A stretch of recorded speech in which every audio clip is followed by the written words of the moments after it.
The first track cycling medals at the Tokyo 2020 Paralympic Games were contested in the women's 3,000 meters individual pursuit for the C1 to C3 class. In the bronze medal race, Denise Schindler of Germany in black was up against Clara Brown of the United States of America.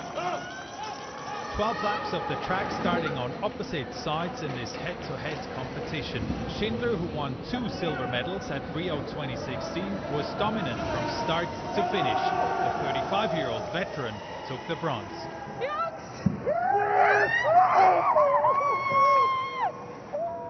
The gold medal race was between Australia's Paige Greco here on the left and Wang Xiaomei of the People's Republic of China. Greco set a new world record in qualifying in this category, and she was off to a good start in this final. But the Australian had to dig deep against Wang, who kept the pressure on. Very good pursuit final beginning to develop here. But Greco never let up. Another remarkable athlete about to write another chapter in Paralympic history. It'll be Paige Greco of Australia who takes the gold medal in a time of 3:50.815. The 24-year-old didn't just win gold, she also set another world record. To be able to achieve my goal feels amazing. I still look down and can't believe it that I have it around my neck. So bronze to Denise Schindler. Wang Xiaomei takes the silver, and Paige Greco is the new Paralympic champion.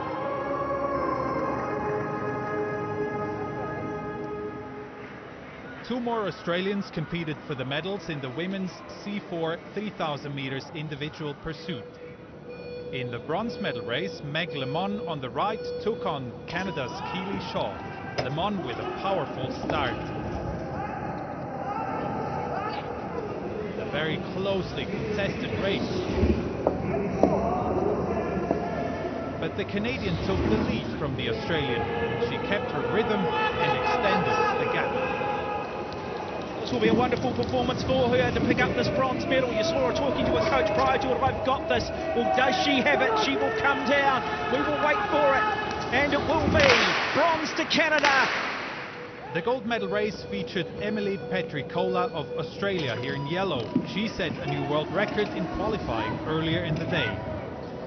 The 41-year-old was up against another very experienced athlete, Sean Morelli of the United States of America, who's 45 and the defending Paralympic champion in this class. I think there's Petricola with the narrowest of leads now, so the lead is going back and forth. But the Australian superb in her aerodynamic position pushed ahead impressively. So really now for Emily Petricola, I think she'll be wanting to chase her own world record. Well, officially she's won the gold medal when she passes, so she can sit up and call it a day. Looks like she will. Sometimes we see the riders continue on. It's a gold medal for Emily Petricola of Australia.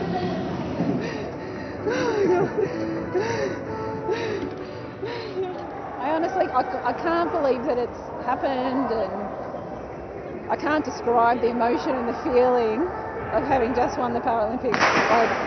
This is what the dream was 5 years ago, and to do it now is crazy given how much of a struggle the last, couple of years in particular have been physically for me. So it's such a win, and only possible because of the people around me. So bronze for Keely Shaw, silver to Sean Morelli, and Emily Petricola with Australia's second gold of the day.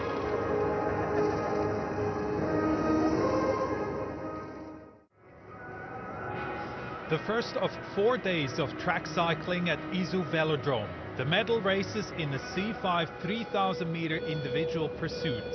Marie Patouillet of France on the left was up against Nicole Murray of New Zealand in the bronze medal drive. A very close contest in those first 6 of 12 laps, less than half a second between them. Patouillet started to extend her narrow lead. This is a very good ride from the French woman, and it will be bronze medal to her. Then then it was time for the biggest star of the sport. Great Britain's Dame Sarah Storey has won a record 4 Paralympic gold medals on the track. She aimed for a third consecutive C5 3,000-metre individual pursuit title. The 43-year-old with a phenomenal ride against her countrywoman Crystal Lane Wright. Storey kept increasing the lead and the race was decided at just over half the distance. This is an impressive ride by Sarah Storey. She'll take the catch and she'll take the gold medal here at the Paralympics. And remarkable, another gold medal to add to her tally for Dame Sarah Storey. Oh, for Crystal Lane Wright. I'm slightly overwhelmed. You know, we're here without friends and family, and it's been a long time. So yeah, it's 18 months since we raced the track, and I don't think anyone realised how hard that would be. So yeah, we did it. Once again, the bronze medal for Marie Batouillet, silver for Crystal Lane Wright, and Sarah Storey with her 5th Paralympic gold on the track.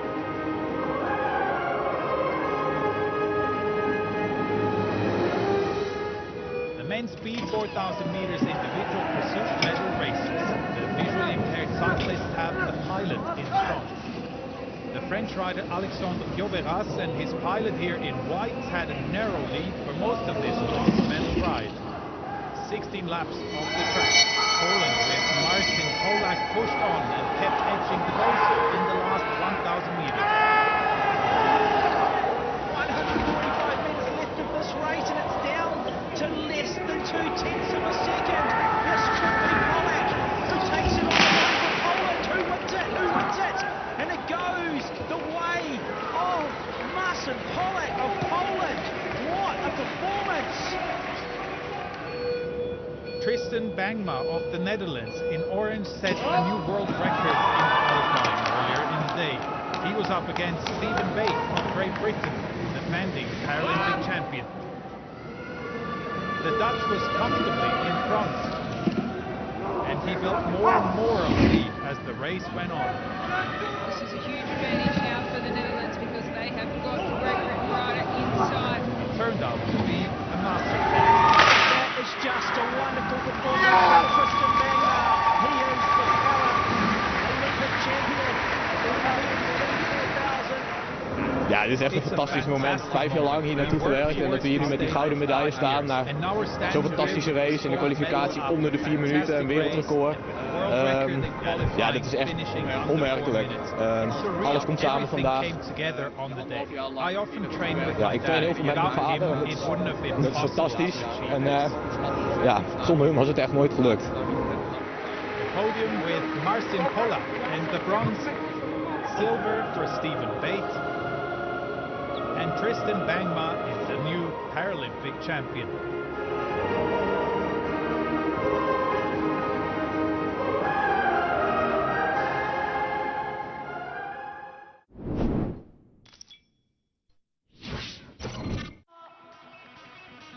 The host nation, Japan, played their first ever Paralympic match in the men's goalball competition for athletes with visual impairment, with a Group A contest against Algeria. 2 groups of 5 teams in the preliminary stage, and 4 of the 5 from each group would progress to the quarter-final stage after all playing each other once. 2 halves of 12 minutes each, and if any team went 10 goals in front, the match would be over. Inside the first minute, Algeria failed to bounce the ball in their own third of the court. So it's a penalty for Japan. But from that penalty, Japan failed to take advantage. Oh, it's just wide. The Japanese did not have to wait long though, and some quick thinking brought a landmark first goal at the Paralympic Games. Oh, and it's a goal. Kaneko Kazuya. Defensively, the newcomers extended themselves to keep the Algerians out. And by half-time, a successful penalty this time gave Japan a commanding 7-3 lead. A really high-scoring, enthralling first half of goalball here. From there, Japan ran away with the game. And it's another goal. It's 8-3 Japan. And it was that man again, Kaneko Kazuya. Kaneko Kazuya went on to score 7 of their first 9 goals. With less than a quarter of the game remaining, Japan were in double figures. Yamaguchi, it's a brilliant goal. The more experienced Algerians, playing in their 4th Paralympic Games, had no answer to the host nations, who extended their lead. At the final hooter, the Games newcomers could celebrate their first Paralympic goalball experience with a 9-goal victory, 13 goals to 4. はい、チームとしてこの初戦、しっかり勝ちで終えることが何よりも大事だって決めていたので、それをしっかり勝って、We're going to the next stage, 次の試合、2試合目につ so なげ we're ること happy with that, ahead of the next 話してい game. たことが実現できたので、本当に良かったと思ってます。The women's goalball competition brought together the last 2 Paralympic champions for their opening group matches. Turkey, who won gold at Rio 2016, and Japan, who took the Paralympic title at London 2012 and were bronze medalists at the Athens Paralympic Games. Both teams were expected to reach the knockout stages, with 4 of the 5 teams in Group D qualifying for the quarter-finals. But pride was at stake here, and an early marker for which of these 2 nations might become Paralympic champions for a second time. In the Rio final, Turkey beat China 4-1 in a tight contest, and this had the making of being another low-scoring game between 2 defensively sound teams. The Turks, though, were the first to score. And that's a goal. Sevda Altunaluk is on the score sheet. But Turkey gave away a penalty here for not bouncing the ball in all 3/3 of the court, missing out the middle section, and that gave Japan the chance to level the scores. Failed to get the ball in to play in all 3 sections, and Japan have levelled up. But that was as good as it got for the host nation. That's a great shot. Goes in off the post, Sevda Altunaluk. From 3-1 at half-time, the next goal was vital. Oh, and that is another goal for Turkey. 4-1. Japan failed to deal with the bouncing ball again, a 5th goal for Turkey, and the match was beyond reach. The same trick worked again and again. Oh, that's another great goal by Turkey. They really are making the most of these bouncing shots. Sevda Altunaluk. By the finish, the defending Paralympic champions were 6 goals ahead, and again looking like gold medal favourites. A brave effort from Japan, but not quite enough against the powerful Turks, who were already heading for the quarter-finals after a 7-1 opening victory. Evet, takımlar çok iyi gerçekten. Grubumuz çok iyi. Ama biz kendimize inanıyoruz. Bizim takım gerçekten bunu çok istiyor. Altın madalyayı alıp ülkemize gitmek istiyoruz. Benim ikinci Paralympic oyunlarım ve çok gururluyum, çok mutluyum. Burada da ikinci altın madalyayı ülkeme götürmek için çok mutluyum.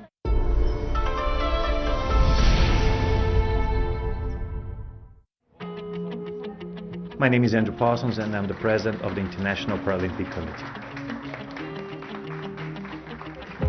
These athletes have been training hard for 5 years now, an extra year of preparation. So in the 22 sports we will see amazing feats coming from the athletes. And we want that to be transformational. So we want people to turn the TV on to see amazing sport, but they want them also to feel this transformation coming from within. And that's why it's so powerful, because it comes from a personal experience and changing their hearts and changing their minds and understanding the message of inclusion that the Paralympic movement sends. We the 15 is a 10-year movement or 10-year campaign, bringing together a coalition of international organizations that deals with disability rights from different sectors. So we are bringing the sport movement, civil society, international organizations, the business sector together, so we can advance the rights of persons with disability and make for a more inclusive world, using the Paralympic Games as a starting point.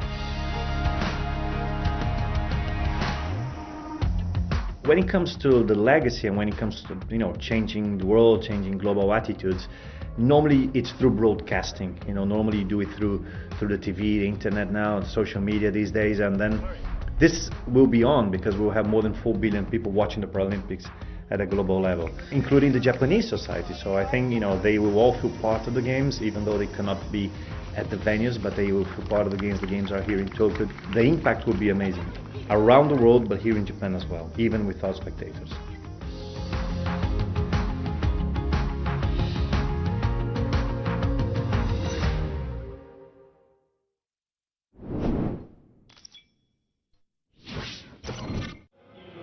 The opening game of Group A in the wheelchair rugby saw a meeting between London and Rio gold medalists Australia and Denmark, who were making their first appearance in this event, the Paralympic Games.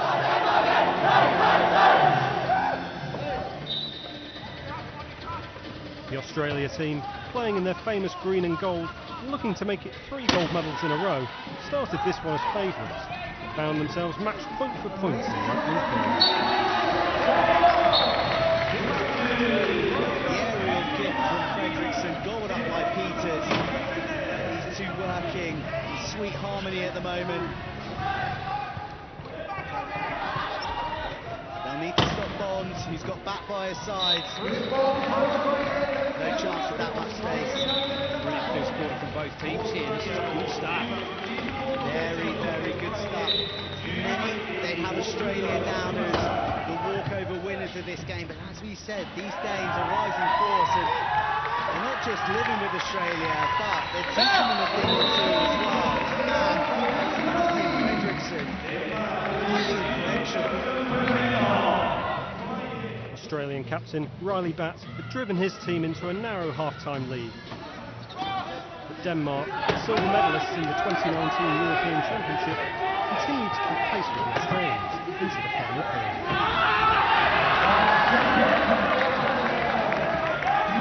How good are the Danes operating as a unit? Well, how incredible was it? Every time you see Peters tied up, suddenly Fredriksson's in the clear and he's scoring, and it's the other way around a lot of the time. Brilliant work.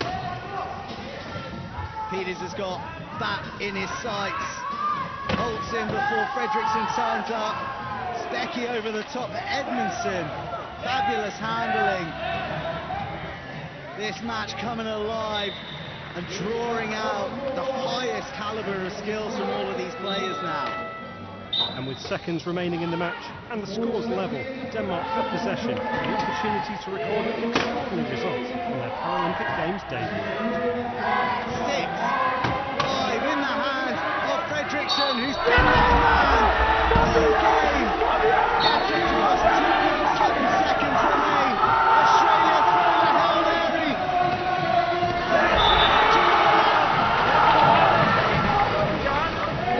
2.7 seconds on the clock, a Danish possession, a Danish inbound. Look at the congestion.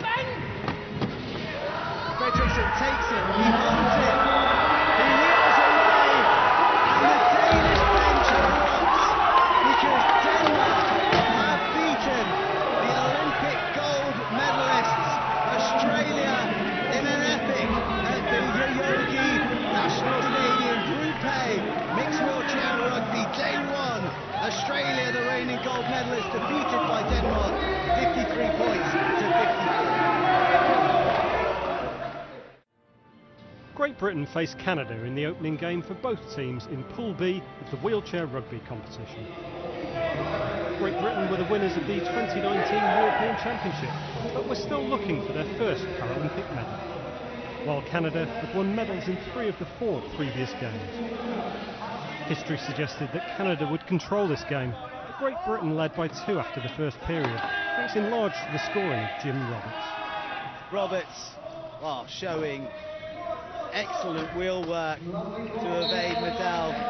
Roberts notching up his 10th try. Big impact so far, a turnover, a steal.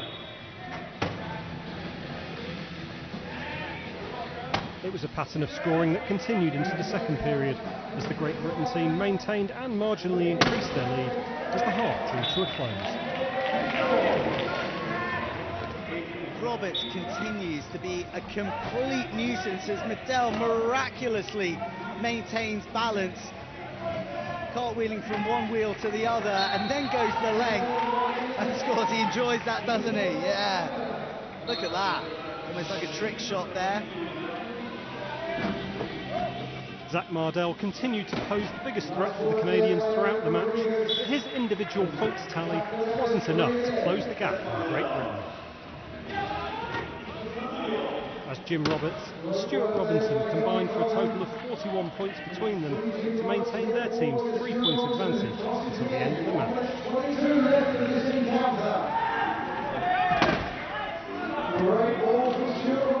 That just about sums up this match.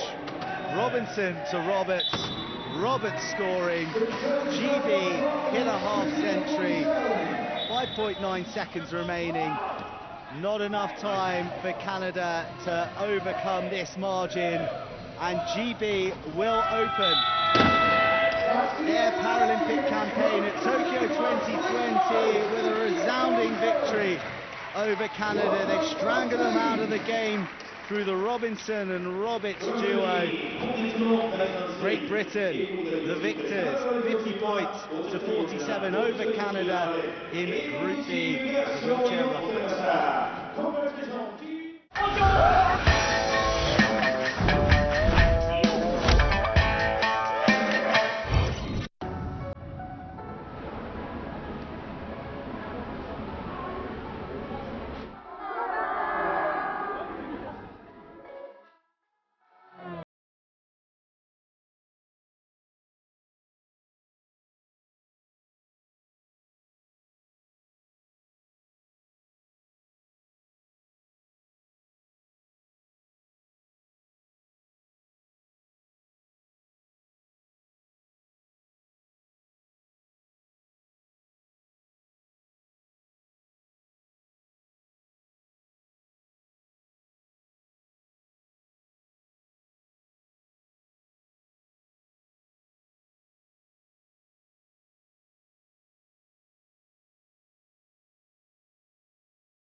Swimming is one of the biggest sports in the Paralympic Games. At the Tokyo Aquatic Centre, the men's 400-metre freestyle S9 final got underway. Australian William Martin at the bottom of the screen in the yellow cap made a strong start here. He went out fast to establish a lead. His compatriot, defending Paralympic champion Brendan Hall in lane 2 at the top of the screen, was the favourite coming into this competition and was looking for a third gold medal in this event. But it was Hugo Didier of France who stayed on Martin's heels. He was trying to win his first Paralympic medal on his Games debut. In the last 50 metres, the French swimmer gave it his all. Is Will Martin going to hold on and cause somewhat of a surprise? Coming in from lane 6, the 20-year-old Australian, looking to claim his first ever medal. It's going to be gold. Martin had also set a new Paralympic record. Didier of France finished second, with Australia's Alexander Tuckfield in third. Didn't really have very high expectations for this race. Just coming in as just a bit of a warm-up race to start the meet, and I don't think it can really get any better than that. So, yeah, feeling great now. I'm just astonished I can come to my first Paras and get a medal. That's more than any outcome. I wouldn't care what colour it is, as long as it's around my chest, to win in my book. Going into this race, all eyes were on six-time gold medalist Ellie Cole of Australia at the top of the screen in the yellow hat. The women's 400-metre freestyle S9 final, her last event before retirement. But teammate Lakeisha Patterson, the fastest woman in this event this year, had the potential to cause an upset. She went out hard and was in second place behind Cole after the first 50 metres. Australian Patterson was now in the lead, but 19-year-old Hungarian Sofia Konkoli was gaining fast, and she piled on the pressure. It's a battle for gold here. Into the final 15 metres they go, and it is Sofia Konkoli up against Lakeisha Patterson. Who is going to take gold? It's going to come down to who touches on the stroke. Is it Patterson or Konkoli? It's Patterson of Australia who claims the gold medal. Tony Shaw of Great Britain got bronze. Cole could only manage fourth.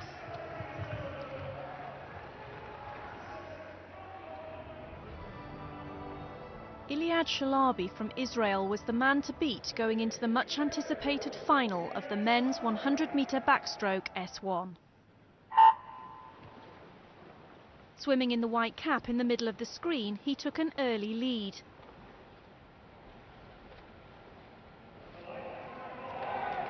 But in the closing stages of the race, Ukraine's Anton Cole was still in contention. He'd been in second place throughout and challenged Shalabi, who was tiring. Anton Cole is making up some room here. Has he got enough time in the water to be able to catch up to Shalabi, who is fading quickly? Can Shalabi hold on? The 34-year-old from Israel claws his way to the gold medal. Ukrainian Cole came second, just a quarter of a second behind the victor. And Rio 2016 silver medalist Francesco Bottella of Italy came in third. To the men's 100 metres backstroke S2 final, with Brazil's Gabriel Geraldo dos Santos Araújo helped by an assistant holding a towel to start his race.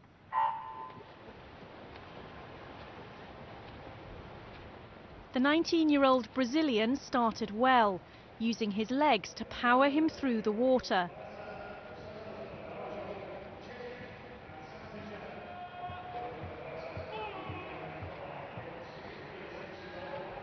Coming off the first turn, he was still in the lead until Chile's Alberto Abarza made his move with 25 metres to go.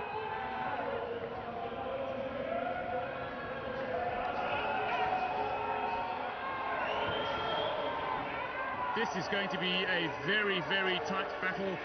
Going to the wall, though, it looks like it is Alberto Abarza who is going to live up to the reputation and the favourites tag as he touches first and claims gold for Chile in the pool.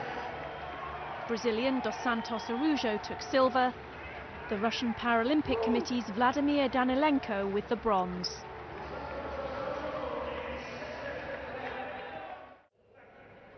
The clear favourite to win the women's 100 metres backstroke S2 was Yip Pin Shu. The Singaporean swimmer was aiming to retain her Paralympic crown from Rio 2016.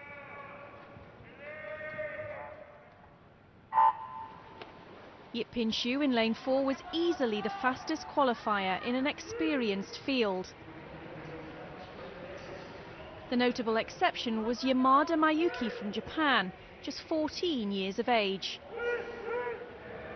Yamada in lane 3 made an impressive start, but was always chasing Yip.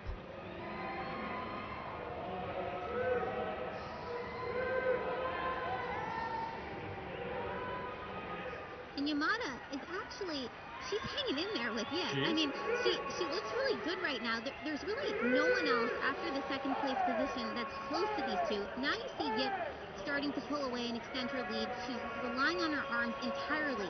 You can also see that even though she doesn't really have control over her hands, she is able to pull water and control her stroke underneath. With these swimmers, you generate speed, it's underwater, so you want a fast turnover, and if possible, you don't want to just be, your arms shouldn't just be there for the ride.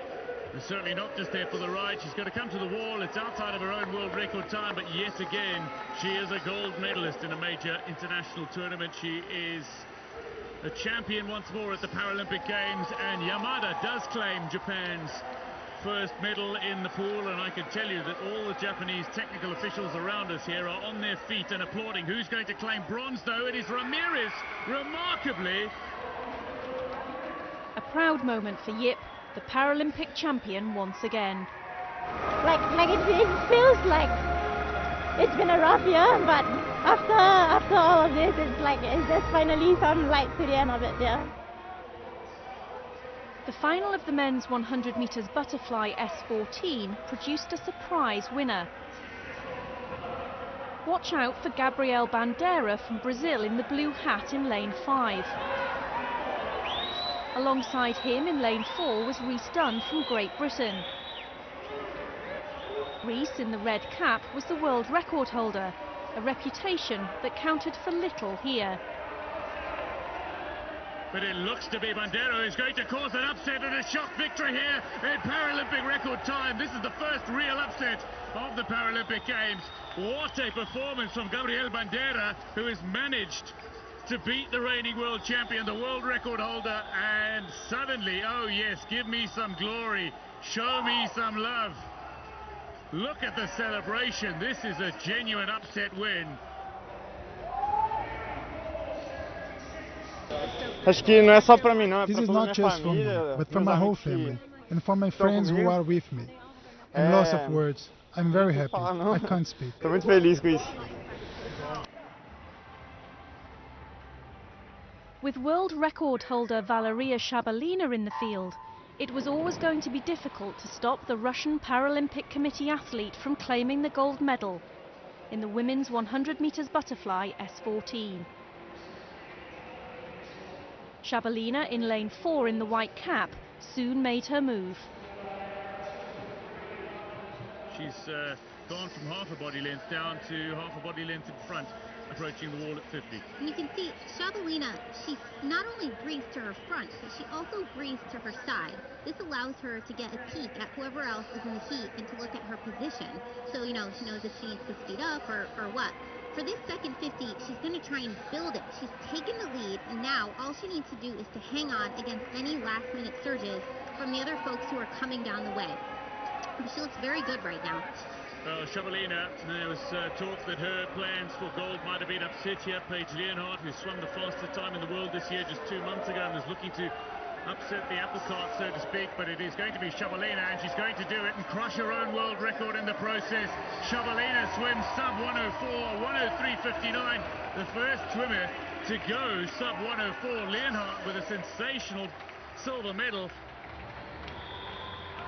A golden performance from Shabalina, one of the stars of the pool at Tokyo 2020.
Opening round play in one of the oldest, fastest, and most popular sports at the Paralympic Games, wheelchair basketball, with Great Britain taking on Canada.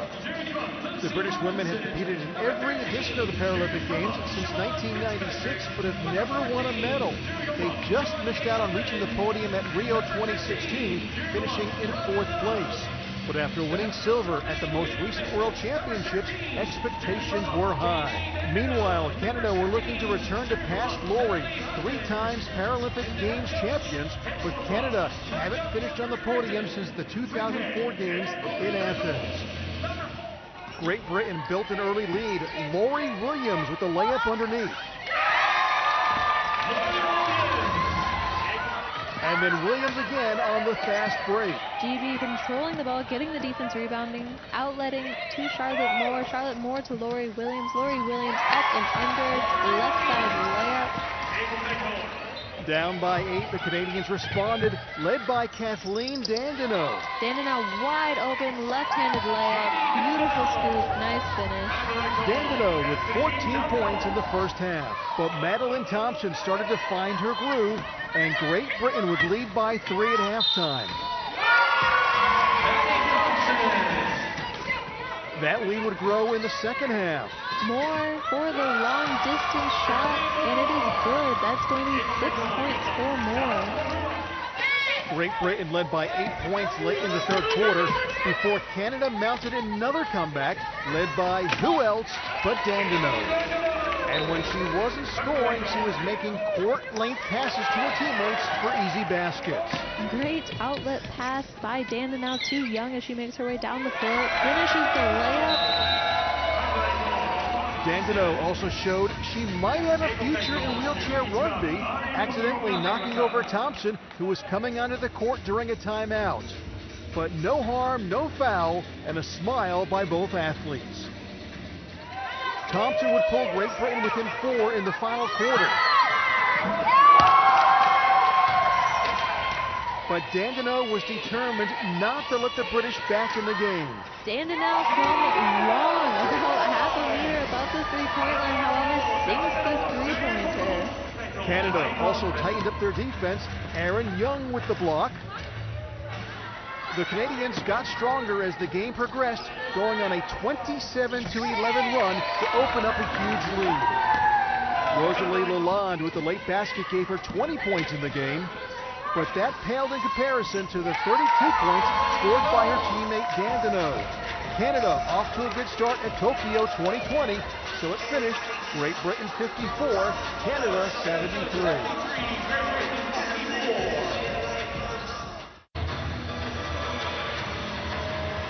Women's wheelchair basketball in the Group A tournament saw Australia take on host nation Japan. The Australian gliders won a silver medal from London 2012, but have had a 9-year absence from the Paralympic tournament after failing to qualify for Rio 2016. The central pillar of Japan's team is Fuji Ikumi, who brings a balance of offensive and defensive skills, which she showed plenty of in the first quarter.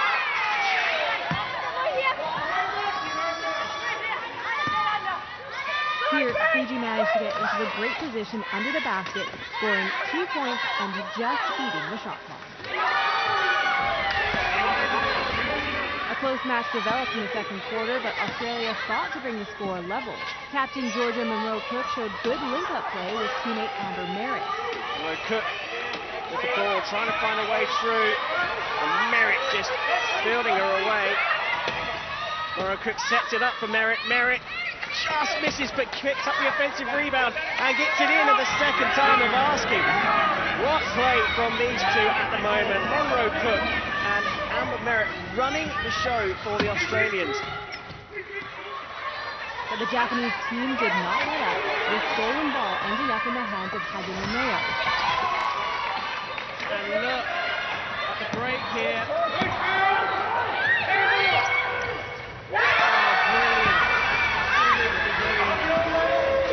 Japan built on their lead in the third quarter, capitalizing on their opponent's errors. It was another stolen ball from Australia, and the Japanese had another breakaway. But here's the danger that we saw in the second quarter. Fiji on the break. She looked really good. Australia was under pressure to close the gap in the fourth quarter, but struggled to land their shot. Ball again, trying to find Connor. Out to Monroe-Cook. No, again.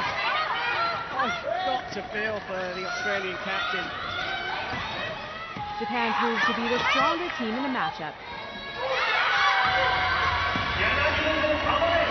In the final seconds, Australia was able to score, but it was too late. Joy for the host nation taking their first win. Final score, Australia 47, Japan 73.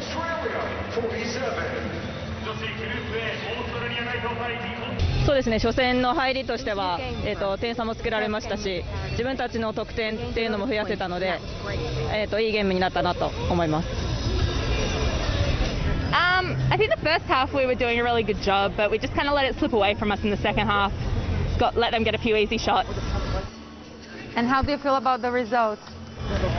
Pretty disappointed. I think we've made life a little bit hard for ourselves now. But we've got another opportunity tomorrow so we can get back on the court and try again.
The table tennis tournament at the Tokyo 2020 Paralympic Games continued with popular Egyptian Ibrahim Hamidou making his first appearance. The 48-year-old made his Paralympic debut at Rio 2016 and caught the eye with his unique serve and style of play. In the Class 6 singles, Hamidou had a tough start, losing in straight games to the Republic of Korea's Park Hong-kyu. Takes the points in his round-robin match. Hamidou takes a moment to give thanks. As always, has enthralled us here with his skill. The 48-year-old left-hander finished 6th at Rio 2016 and came through a tense third game 11-9 to complete his victory. Germany's Valentin Baus is also off to a winning start in Class 5. The silver medalist in Rio beat the Paralympic debutant Aman Kamal Zanati in straight games. It took just 16 minutes for the German to win his opening round-robin match, wrapping up the final game 11-1. In the women's draw, a number of defending Paralympic champions made their first appearances at Tokyo 2020. The People's Republic of China's Mao Jingdian is hoping for a third consecutive gold medal following Class 2 victories at Rio 2016 and London 2012. Her opponent, Japan's Tomono Yuri, played her part in a hard-fought contest, but surrendered a 7-point lead in the third game, failing to convert on 4 match points before the Chinese player completed her victory. And that'll do it from 9-2 down in that third game. She comes back to take it. It's a straight games win for Mao Jingdian, the defending champion, over Tomono Yuri here.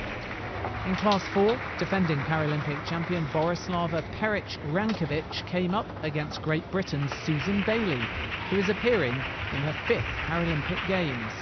Peric-Rankovic finally won gold in Rio, having claimed 3 Paralympic silver medals, and the Serbian dominated, losing just 8 points on her serve as she completed a straight games victory.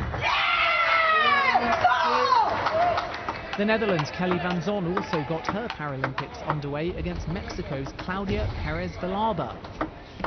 The 33-year-old is hoping for her 3rd consecutive Paralympic gold in Class 7 and made a winning start in straight games. And in Class 11 for intellectual impairment, the Rio 2016 gold medalist Natalia Kuzmina faced Japan's Furukawa Kanami, who is making her Paralympic debut. The 24-year-old has a signature crouching serve, which is modelled on dance moves. The Ukrainian favourite Kuzmina got off to a slow start, and Furukawa took full advantage.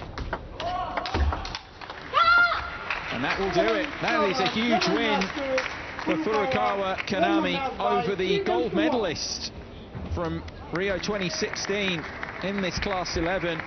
Furukawa's 3-1 victory over the Ukrainian favourite underlined her medal credentials, and her 10-hour training days are clearly paying early dividends.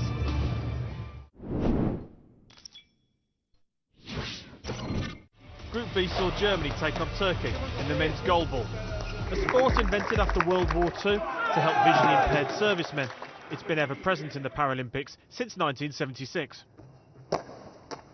Turkey won bronze at London 2012. But it was Germany who opened the scoring here. Michael Dennis's quick reactions caught Turkey off guard for 1-0. And from there, Germany imposed themselves on the match. Just squeezes in.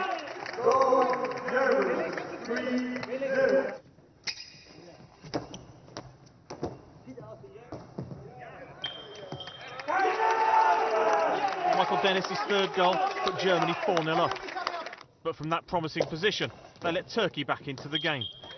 Off the legs of Dennis is that angle again for Karakaya. It's his second goal for Turkey. The next goal was crucial, and it was Germany who got it. As another goal is scored. This time, the ball went from left to right. Kadogu diving to his right-hand side, deflects the ball in. But Turkey refused to give up and fought back again. Scoring through Ekrem Gundogan and Tuncay Karakaya. Turkey closed the gap even more. They can! There's another goal! But any hopes of getting something out of the game were dashed with just a minute left on the clock. Dennis's penalty secured the win for Germany. 6-4 it finished, and hopes remain high for a first German goalball medal. Offensiv hat es funktioniert, letzten Endes. Ich habe 4 Gegentore verschuldet, 4 gemacht, ich komme mit einer 0 raus. Und das ist das Einzige, was wichtig für das Team ist, weil wir als Team, als Ganzes einfach unfassbar gut gespielt haben und das einfach auch emotional sehr, sehr gut gehandelt haben.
India's favorite sports channel, DD Sports. Chalo Khelo.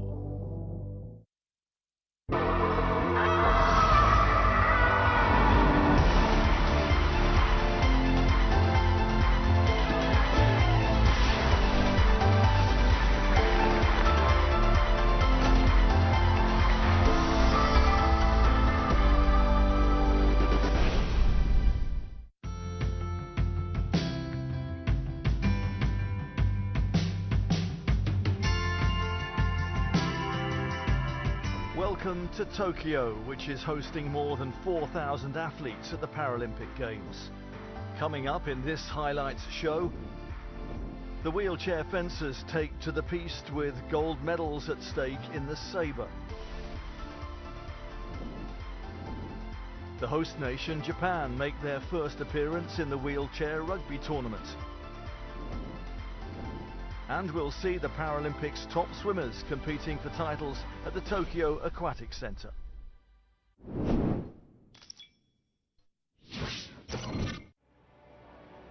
The Tokyo Aquatic Centre staged the final of the men's 50 metres breaststroke SB3, and it proved to be a hotly contested race. Russian Paralympic Committee swimmer Roman Zadanov was trying for his first Paralympic medal, whilst Japan's Suzuki Takayuki wanted to impress in his home country. They were next to each other in lanes 2 and 3 at the top of the screen. Some of the starters going off the starters blocks, those with leg functionality, and straight into the pool and looking to take out a good lead was Suzuki Takayuki. From Morelli got off relatively quickly as well, and he's getting into his stroke, is over the 50 metres, but at the moment Suzuki looks to be holding on in lane 2, perhaps a little inspiration swimming at home. Has he got enough though? Zdanov certainly is the swimmer to catch, and indeed he is slowly but surely making his way beyond the Japanese swimmer. Morelli's been left behind, so too Luca in lane 5 as well. Emilianov and Jogi Song not even in the picture here. Anhofer of Austria is lagging behind, but it is going to be the Zdanov show that is complete here. Roman Zdanov goes in a world record time. This was going to be his race. A fine touch for Luque, the two-time Paralympic Games champion, and another medal in the pool for Japan. The host nation as Suzuki touches third.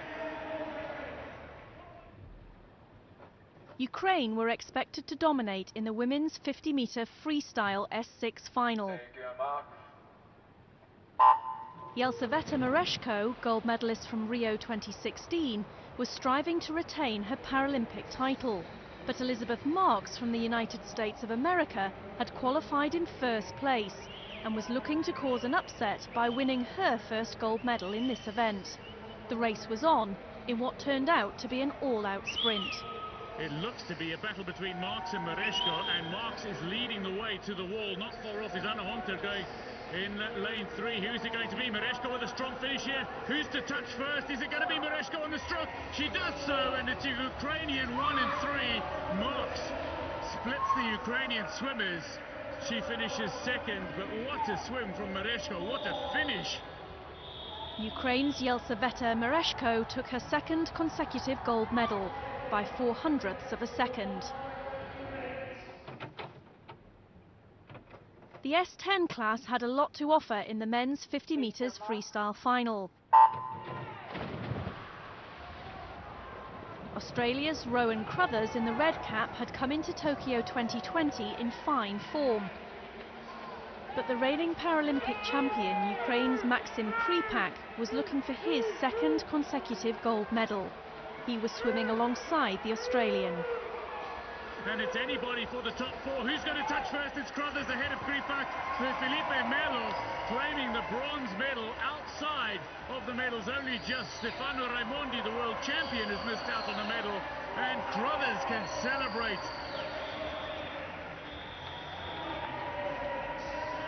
I am so stoked and so happy with how well that race went. I came in off this morning just wanting to swim fast and just wanting to have fun. And to swim a personal best this morning and to come back and do it again tonight, like, I am absolutely over the moon.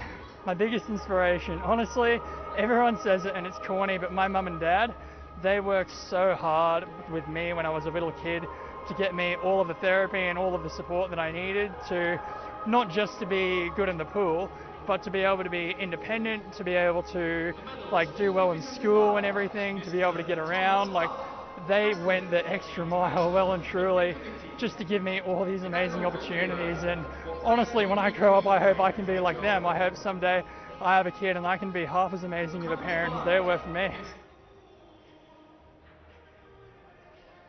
Russian swimmer Anastasia Gontar in lane 4 was looking for her first Paralympic medal in the final of the women's 50-metre freestyle S10.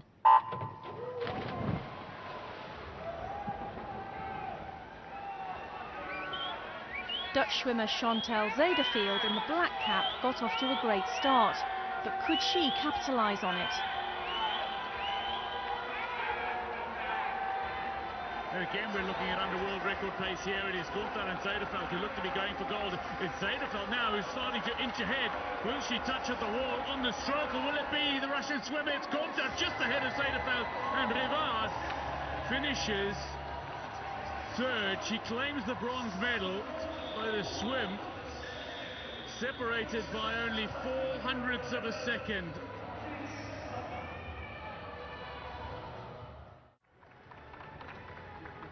Ihor Boki from Belarus won 6 gold medals at Rio 2016 and had dominated in the heats of the men's 100 metres butterfly S13.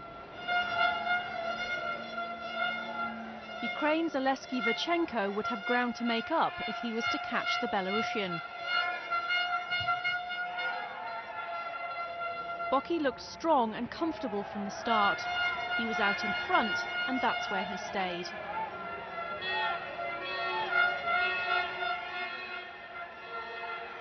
With this touch, he took his 14th Paralympic medal and set a new Paralympic record.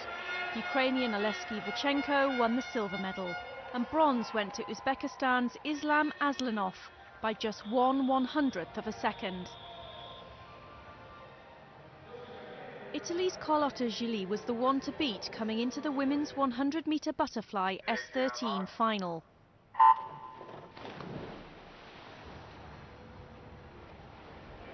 Wearing a pink suit in lane 4, she set a blistering pace in the opening 50 metres.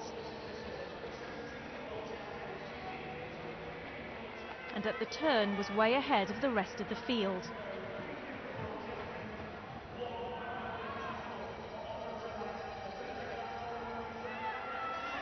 Lotte Gilli, the Italian Paralympic swimmer who has held no fewer than 12 world records in her class, from Torino, is not going to be challenged by anybody in this pool. The only person that can challenge her is herself. She's just falling off world record pace at the moment, but she might catch the Paralympic record. She does indeed. The world record holder is the Paralympic champion and a Paralympic record holder as well. Pikolova will get the bronze, but Gilli in Paralympic record time goes sub 103, a 102.65. Coming here and compete with the best athlete in the world is a very, very big dream, and I think that is the dream that every athlete have when start a sport. So the dream to come here is something fantastic, and then I think that the gold medal is the top that I can do in this race. On to the men's 200-metre freestyle S5 final, and it was world champion Francesco Bocciardo of Italy in the blue cap who started strongest, establishing a convincing lead.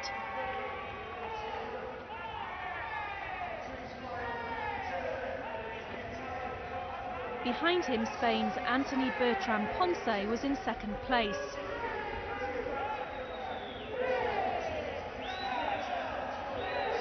Three-time Paralympic champion Brazilian superstar Daniel de Faria Dias found his form in the last 50 metres, but was unable to catch the Spanish swimmer. So the Italian Francesco Bocciardo took gold. Spain's Anthony Bertran Ponce won silver, and a bronze medal for Brazil's Dias in his last Paralympic Games.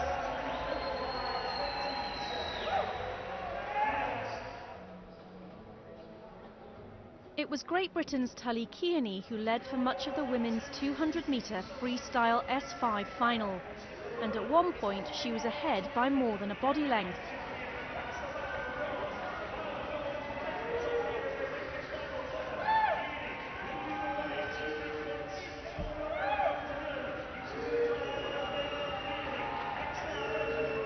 But in the last 50 metres, Chung Li from the People's Republic of China, a Paralympic champion from Rio 2016, made her charge for the gold medal.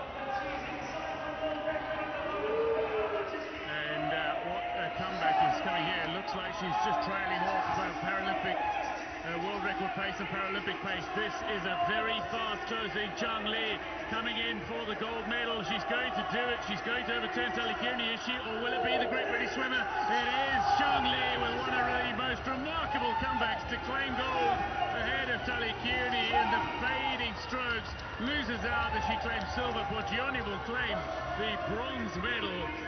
But what a swim from Zhang.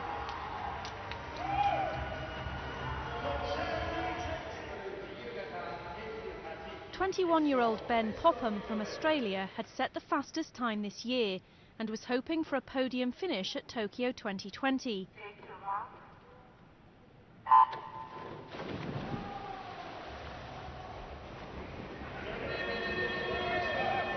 But he got off to a poor start in the men's 100-metre freestyle S8 final. At the turn, the Ukrainian in lane 3 led, and Popham in the yellow cap had fallen behind the leaders. But watch what happened next.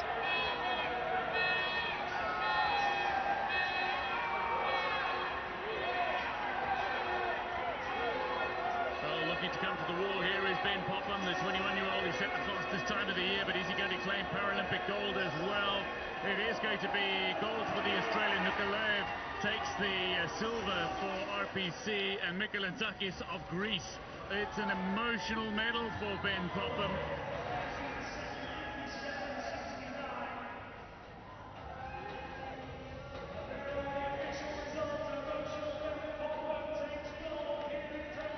It feels honestly incredible. I've been dreaming of this moment for so long, and I think everyone always thinks about it in training laps, and that's really what spurs you, and I just can't quite believe it's real, to be honest.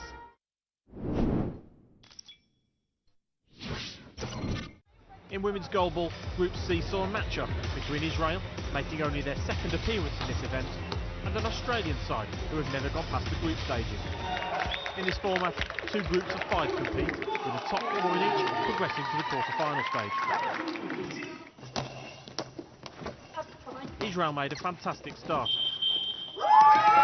with goals from Mizrahi, 2 from Lihi Ben David gave the European silver medalists a commanding advantage. With just a minute and 20 seconds played, Israel have stormed into a 3-0 lead. And it's only got better for Israel.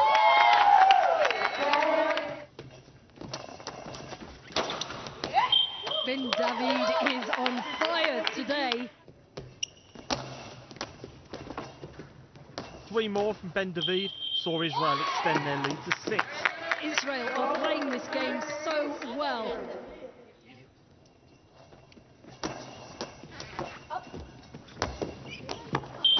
Mizrahi's second made it 7. Before Australia finally got on the score sheet. Australia have their first goal of the match. In goalball, the match is over before the final whistle if a team goes 10 goals ahead, and this was the danger facing Australia.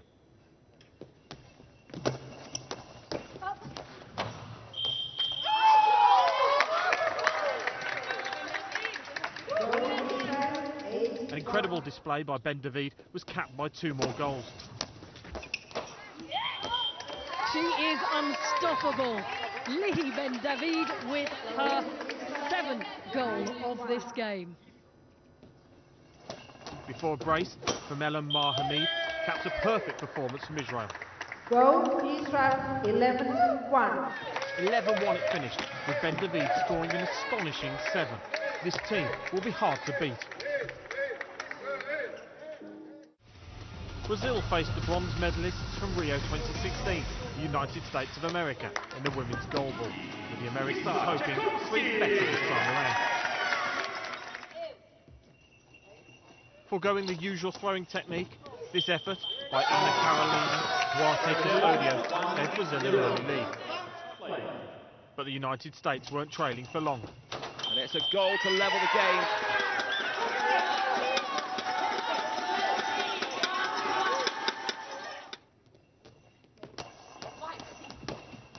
Oh, Dennis goes from the centre to the right-hand side, off the post. and their lead was extended courtesy of 2 goals from Eliana Mason.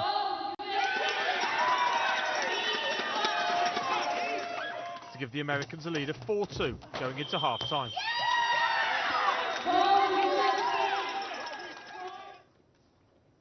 And that fine form continued into the second half, with Amanda Dennis furthering the lead. Oh, she stuck it through. Dennis gets another. Brazil's 4th place finish at their own games in 2016 was their best ever performance, and they'd be hoping for better this time around. They began to put some pressure on the Americans. Gomez sneaks it through the centre. She's moved in from the left-hand side, and now that left arm has powered it through. Brazil, third goal.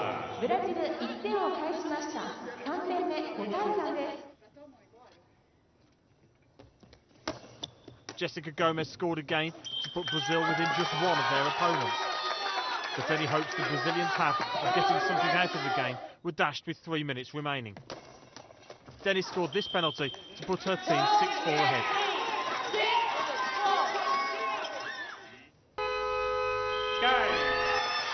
And that's how it finished. Brazil 4, United States 6. The 2-time gold medalist up and running at Tokyo 2020.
Fencing men's individual sabre, the winner is the first to score 15 points. In category A, the bronze medal bout saw Tian Liangquan from the People's Republic of China, a bronze medalist at Rio 2016, face a reigning Paralympic champion, Ukraine's Andriy Demchuk. It was Tian who succeeded in a dramatic conclusion to this bout. His compatriot Li Hao was a favorite in the gold medal match against Ukraine's Artem Manko. The Chinese fencer, who was second at the 2019 World Championship, eventually won 15-12.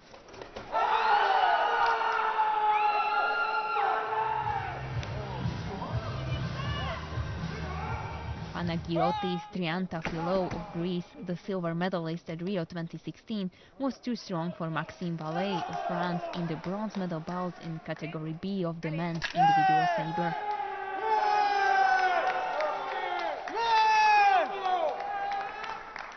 In the gold medal bout, Adrian Castro of Poland, who won bronze at Rio 2016, was up against China's Sven Janke.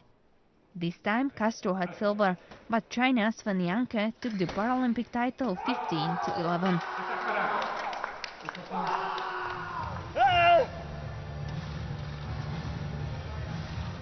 I'm extremely happy and thrilled to the point that I think no words can describe my emotions right now, because God knows how much I went through to get this gold medal. An historic moment for wheelchair fencing, with the women's sabre events included for the first time at the Paralympic Games. Eva Andrea Haimashi from Hungary and Yevgenia Braus of Ukraine contested bronze in category A. Braus reached 15 first to take the bronze medal. In the gold medal bout, Bian Jing from the People's Republic of China faced Georgia's Nina Tibalishvili. Bian, the reigning world champion, then became the first women's sabre Paralympic champion and showed a true Paralympic spirit as she celebrated with her rival. I'm so happy and excited right now. It was my second time participating at the Paralympic Games, and it was my first gold medal at this stage after training for so many years. I'm thrilled. China was also represented in the bronze medal match in category B. Jian Rong was too good for Irma Shetsuriani of Georgia.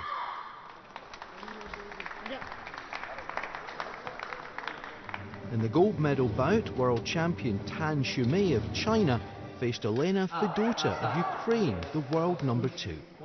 The Chinese fencer prevailed, winning the country's 4th fencing gold at Tokyo 2020.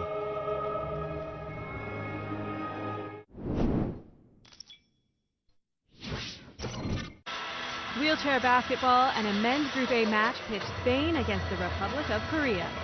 Spain wanted to improve on their silver medal from Rio 2016.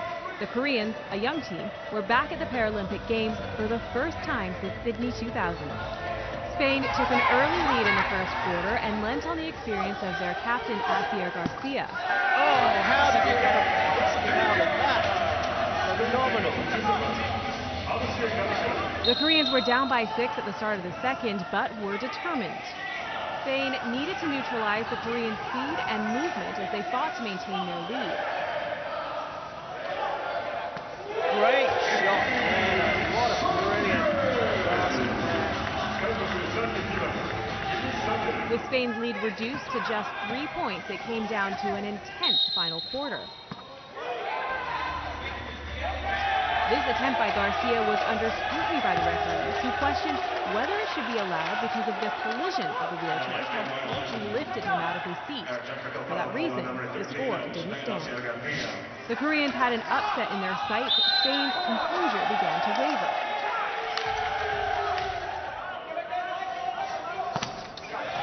Lee gets one of the points and closes the gap to 2. But Spain regrouped. Jordi Ruiz hit this three-pointer. Goes to the big one again and gets it. As hard as they tried, the Koreans couldn't contain their rivals, so Spain took the victory. Final score, Spain 65, Republic of Korea 53. Women's wheelchair basketball in an opening round clash between Germany and Australia. Germany with high expectations after reaching the last 3 Paralympic Games finals, which included 1 gold medal in 2012. And they started well. Marieke Miller receives the pass and banks in the shot. Germany would lead by double figures.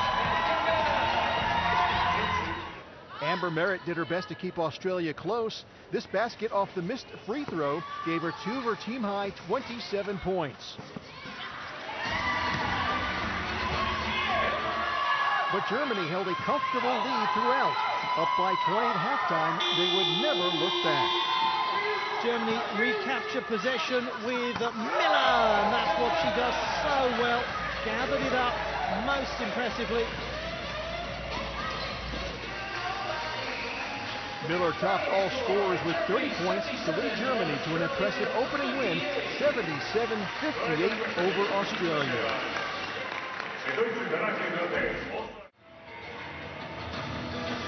Opening round play continued in women's wheelchair basketball, the host nation of Japan against Great Britain.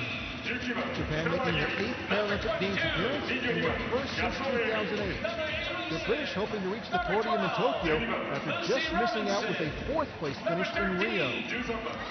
Both sides took turns sharing the lead in the first half, but Japan opened up a small lead and were up by 4 points at halftime. Second half, Japan extended the lead. Fuji Ikumi with a spin move and basket for 2 of her 14 points. Helen Freeman tried to keep Great Britain close. Hazelton does well to find Freeman. Freeman, oh, it's a great shot from Freeman. She's very good from those kind of angles. Freeman led her side with 14 points. But Japan was too good on this day, winning their second game in Tokyo and handing the British their second loss. It's been a thoroughly impressive performance from Japan, and they have picked up their second win. Final score, Japan 54, Great Britain 48.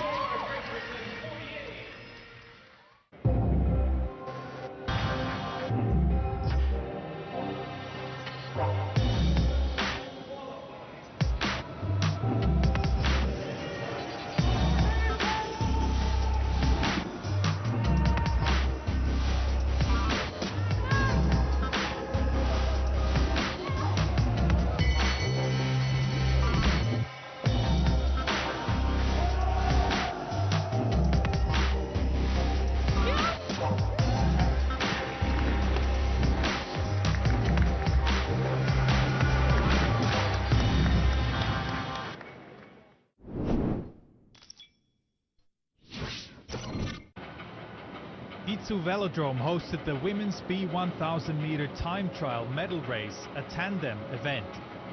10 visually impaired riders with their pilots in front. Eileen McGlynn from Great Britain, a 3-time gold medalist at the Paralympic Games. The 48-year-old veteran looked good off the start, riding a smaller gear than most of her competitors. McGlynn and her pilot Helen Scott posted a time that proved hard to beat. 1:06.743. Eileen McGlynn, Helen Scott, a smile on her face. Laura Facci, another rider of the strong British team who all train at the Velodrome from London 2012. A powerful ride, she went into silver position behind teammate McGlynn. Kriet Hout on the right, a teacher from Belgium, went to challenge the British dominance. The Belgian tandem showed a superb second 500 meters and put themselves in silver medal position. Well, they've just guaranteed themselves a medal. One combination was still waiting for their turn. The Dutch favourite Larissa Klaassen from the Netherlands, who took silver at Rio 2016. She also competes in equestrian dressage events at national level. Her pilot Imke Brommer in the front. A good start, but they were closely behind the leaders at the halfway point. That changed in the final 500 meters. But now they're starting to get it going.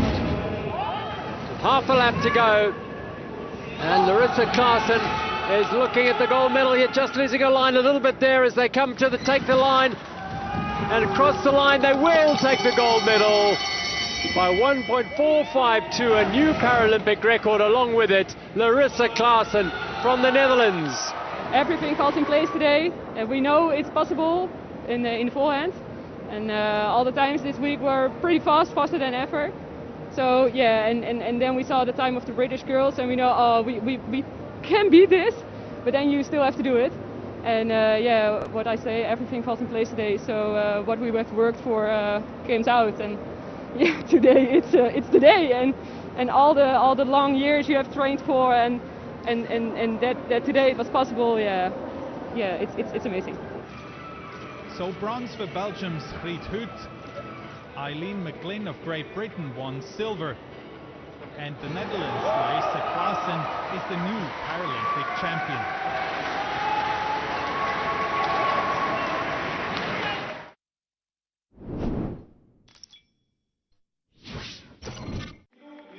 The Yoyogi National Stadium played host to the Group A matchup between Japan and France in the mixed wheelchair rugby. Japan had won a meeting between these nations at Rio 2016, but France made the faster start here. This was one of 9 first-period tries from team captain Jonathan Ibanez, as his team moved to a 2-point advantage early on. It proved to be a bruising second period, with Shimakawa Shi-Inichi taking some big hits. Ika Yukinubu weighed in with 10 first-half tries, but the hosts just couldn't contain former table tennis player Ibanez, who had a smashing half. So a similar second quarter to the first one. At the end of it, at half-time, it's Japan who trail France by 27 points to 25. Japan started the second half positively, and Ikazake Daisuke showed great speed and power to move through a crowd and level up the scores. But despite tying the game up 13 times in the period, Ivane kept on responding at the other end, taking his try tally to 24, ensuring France led as the contest moved into the closing minutes. With just over 5 minutes left, Shimakawa tied the scores at 44-all after capitalising on a turnover. Shimakawa, they brought on the old bull, an inspired substitution. The host nation's Haga then gave his side their first lead of the game. That set up a dramatic and physical finish. And with a slender advantage and only seconds remaining, Japan had a key possession. And the shot clock is down to 5, but Japan have scored and they're ahead by 2 again. Both sides traded late tries, with Ivane taking his total to 31. But Japan held on to win a thrilling match. They will now play Denmark in Group A, while France will prepare to meet Austria. Canada faced the United States of America in their second Group B match in the wheelchair rugby competition. With only 2 teams from each group progressing, this was a must-win for Canada after they'd lost their opening group game, while a win for the USA would ensure their qualification.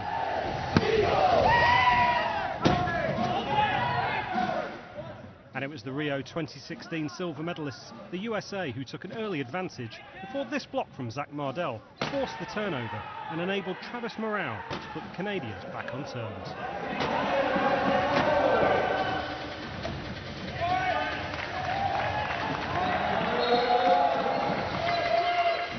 And so it remained for the second period, with both teams trading blows and scores in a closely contested physical contest, before Canada were finally able to take the narrowest of half-time leads. These perennial North American rivals have met 4 times before in the Paralympic Games, with each nation recording 2 wins. But it was the USA who dominated the next quarter of this meeting. Charles Aoki, their star man, as they outscored Canada 14-10 in the third to take a 3-point advantage into the final period. It would prove to be an unassailable lead for the USA as they eased home. Aoki again at the heart of his team's attack as they completed a 4-point win. Charles Aoki, their top scorer with 30, but also crucially with 3 turnovers and a steal. The USA remain on course for another medal in wheelchair rugby. Canada's hopes dashed by this powerful USA side. It finished Canada 54, the United States of America 58.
Tokyo metropolitan gymnasium से आप सभी का स्वागत है। आज दूसरा दिन table tennis स्पर्धा का और आज के दूसरे मैच में भारत सामना कर रहा है ग्रेट ब्रिटेन का। भारत की तरफ से भवीना पटेल और ग्रेट ब्रिटेन की इनकी विपक्षी हैं मेगन शैकलेटन। फिलहाल पहला गेम प्रगति पर और कल के अपने मुकाबले में भवीना पटेल को हार का सामना करना पड़ा था। सीधे गेम्स में चाइना की इनकी विपक्षी थी। आज इनके लिए एक अच्छा अवसर, 5-5 का स्कोर।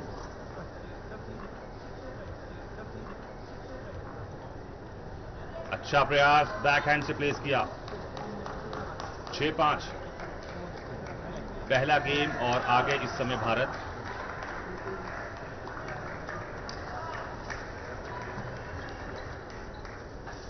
मेगन की सर्व गलती की और 1 पॉइंट भारत के पक्ष में। 7-8 पहला गेम चल रहा है ये।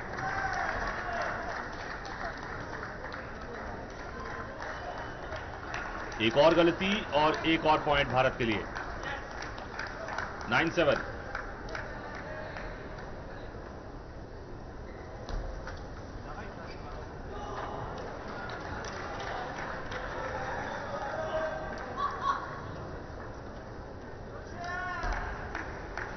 लगातार 3 पॉइंट्स ले लिए और पहले गेम को जीतने के लिए महज और मात्र 1 पॉइंट।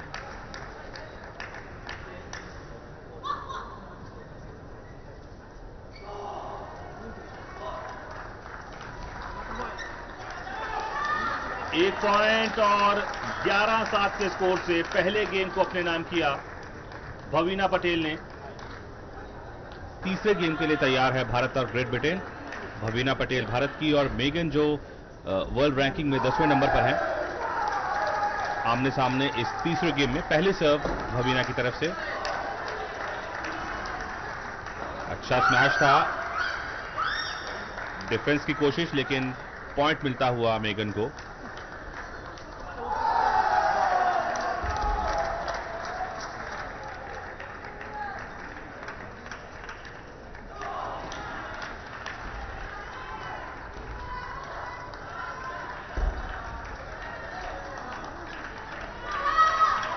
एक की बराबरी।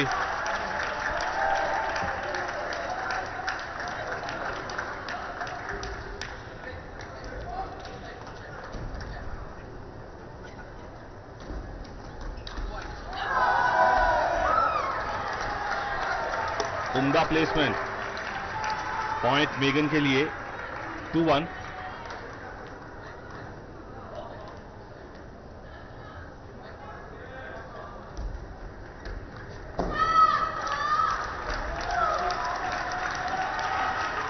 गलती और एडवांटेज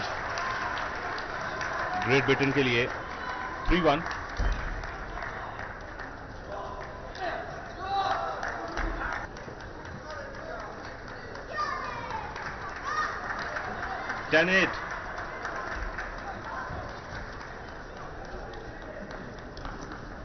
दो एक की बढ़त मिल सकती है इस मुकाबले में।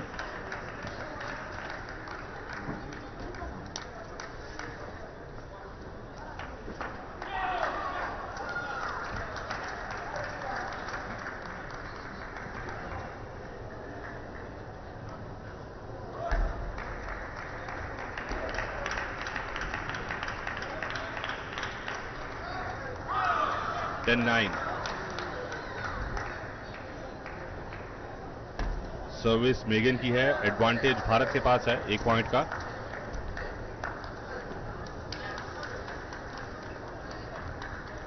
ओ यहां पर ये गलती महंगी पड़ेगी। 10-10 की बराबरी।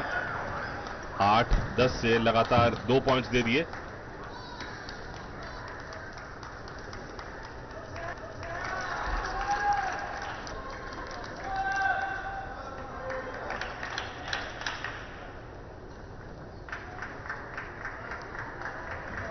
स्मैश की कोशिश थी, लेकिन बॉल नेट से लग के बाहर गई। 11-10 मेगन आगे इस मुकाबले में।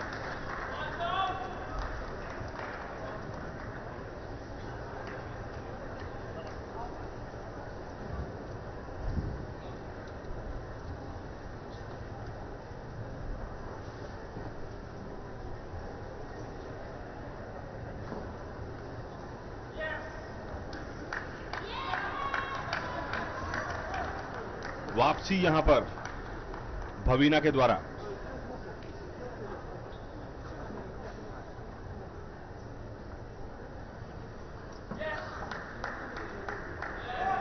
एक और गलती और आगे ग्रेट ब्रिटेन।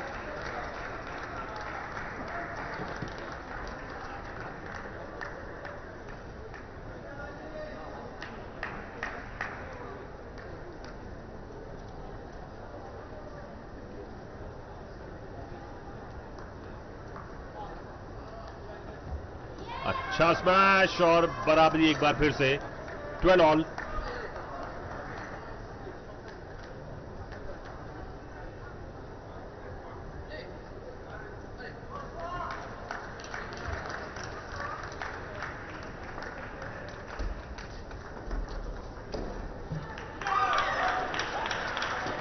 (13-12)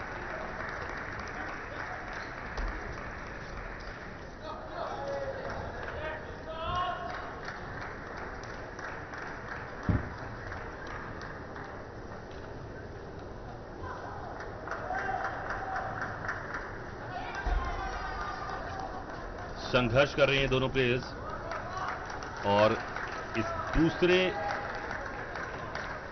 गेम के बाद तीसरे गेम पर कौन कब्जा करेगा इस पर फैसला होगा।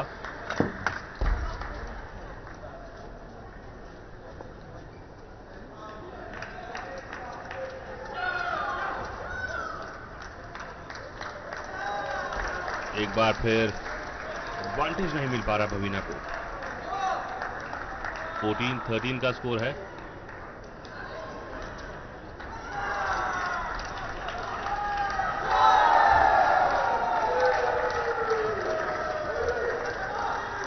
एक और प्रयास और फिर आगे भारत। एक क्लोज एनकाउंटर कहेंगे इसे। 16-15 का स्कोर है। क्या ये आखिरी पॉइंट होगा इस गेम का?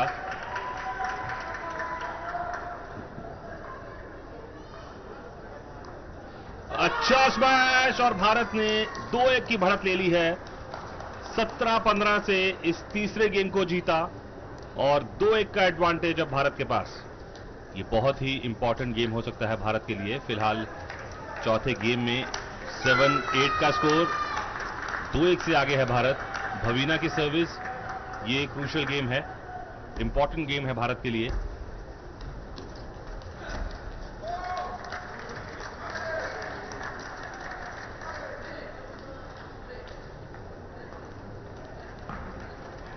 बेहतरीन प्लेसमेंट। 9-7।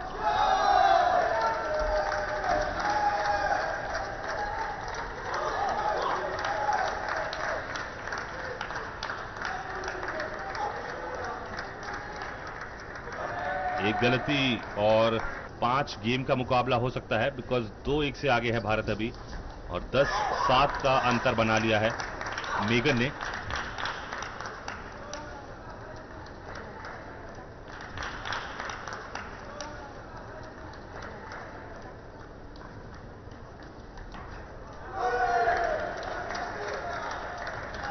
ये पॉइंट मिला भारत को। अगर 2 पॉइंट्स ले लेते हैं तो ड्यूस होगा और फिर भारत के लिए एक एडवांटेज बन सकता है इसी गेम में।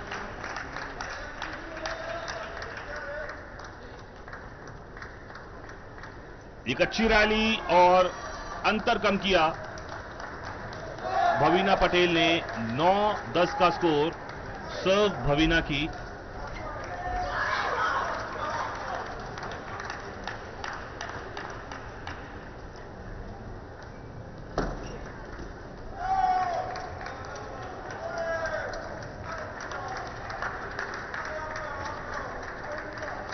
गलती और एडवांटेज भारत के लिए फिलहाल।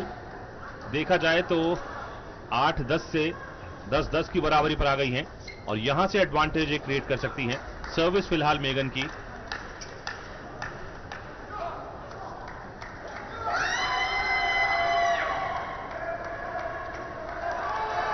ये एक क्रूशियल पॉइंट हो सकता है।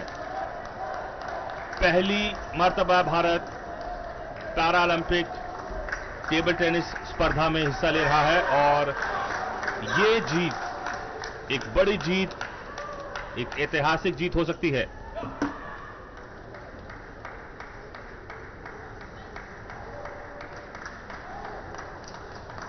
ओ यहां पर गलती की। 11 बराबर। ये वही सिचुएशन आ गई है जो पिछले गेम में थी।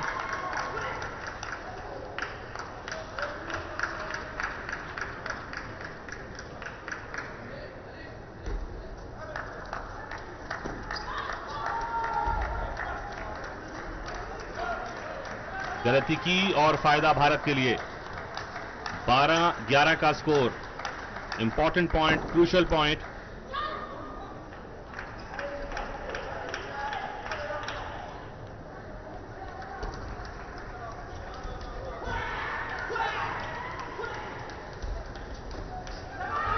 और भारत ने इस मुकाबले को जीत लिया है 3-1 के स्कोर से। एक शानदार जीत दर्ज की भारत ने। पहली बार टेबल टेनिस में हिस्सा लिया और भारत ने इस मैच को जीत लिया और क्वार्टर फाइनल में अपनी जगह बना ली है। भवीना पटेल ने ग्रेट ब्रिटेन की मेगन को हराया और ये है स्कोर आपके सामने। 3-1 से जीत दर्ज की।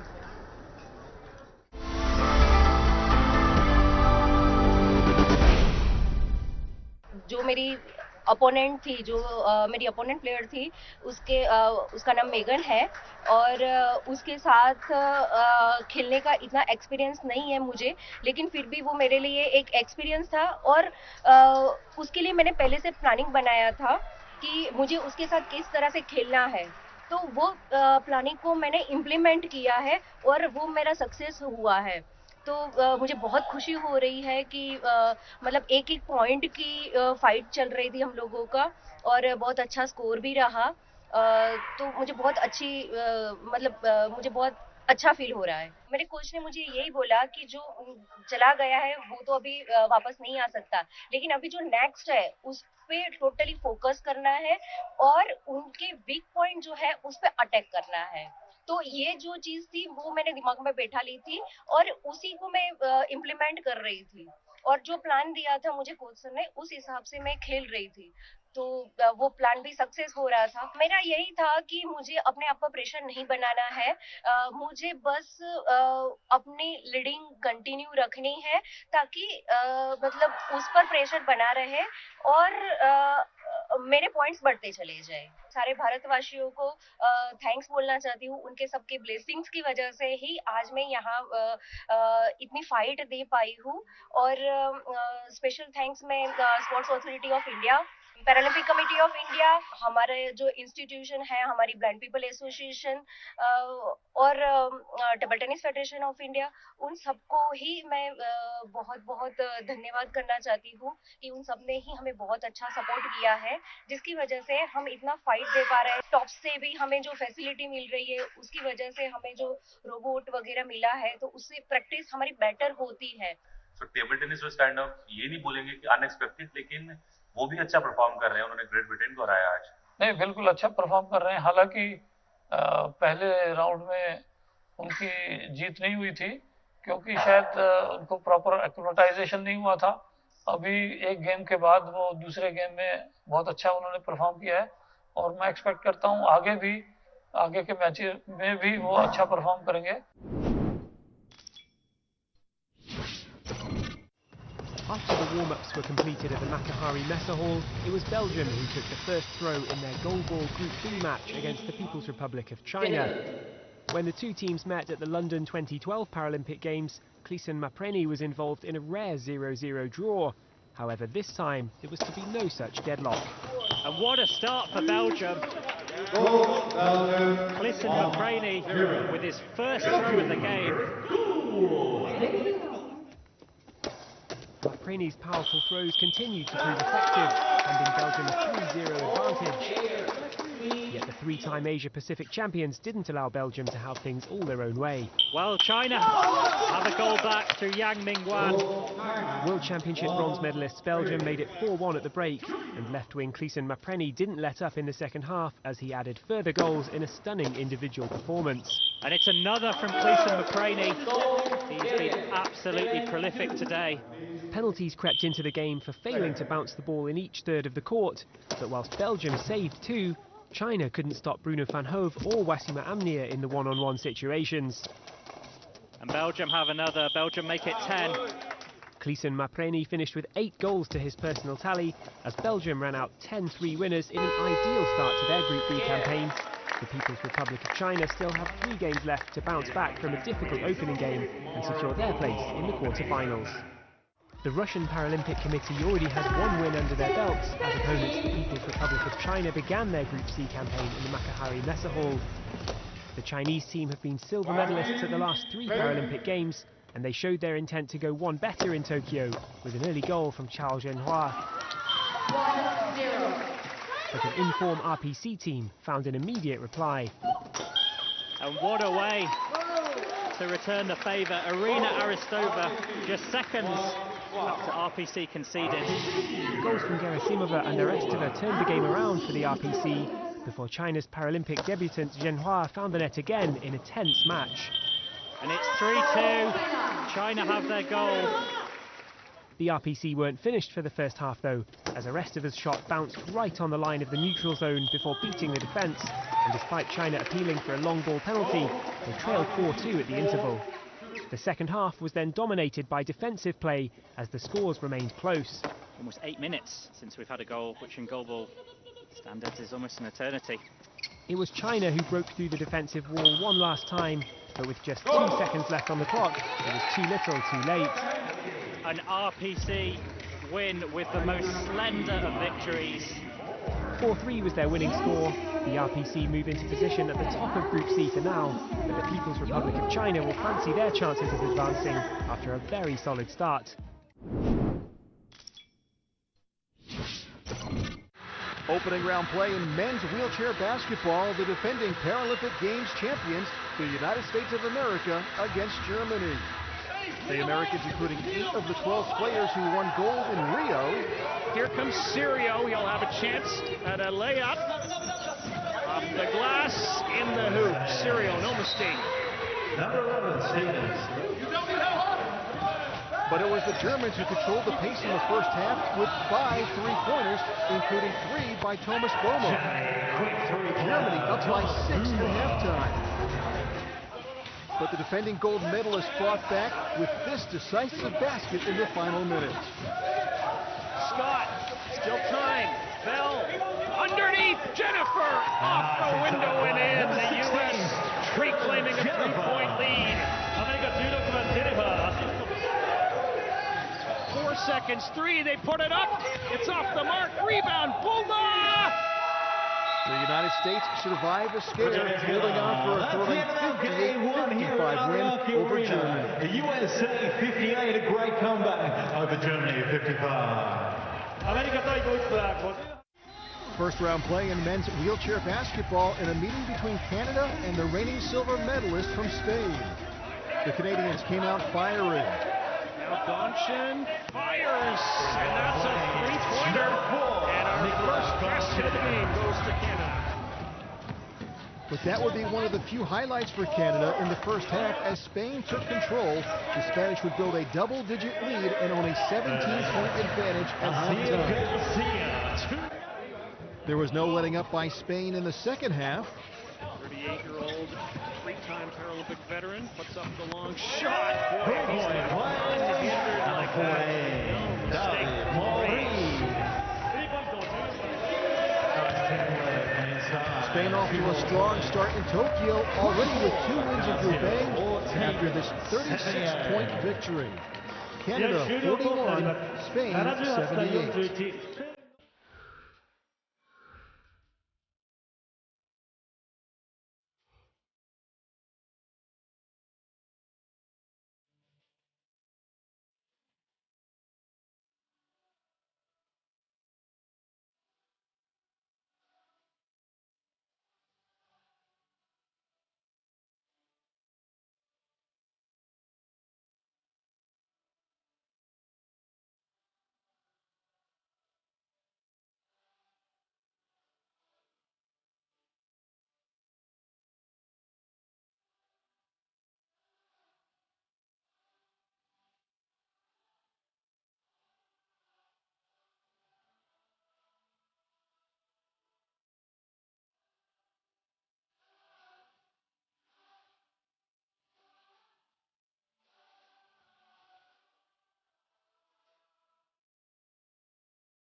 आपका जो फिलॉसफी या एक अनुभव जो आपके निजी जिंदगी में जो जनता को पता नहीं और जिससे आपको लगता है कि ये एक गेम चेंजर था या एक टर्निंग पॉइंट आपके करियर में? कि मैं तो उत्तर प्रदेश में मुगराबाद शाहपुर जौनपुर तक ही अपने को सीमित रखती थी और एकाएक मैं जिले से निकल करके प्रदेश नहीं, प्रदेश से भी आगे केंद्र में आ गई, तो मेरे लिए बहुत बड़ी चुनौती की बात हो गई। लेकिन मैंने बचपन से चुनौतियों को स्वीकार किया।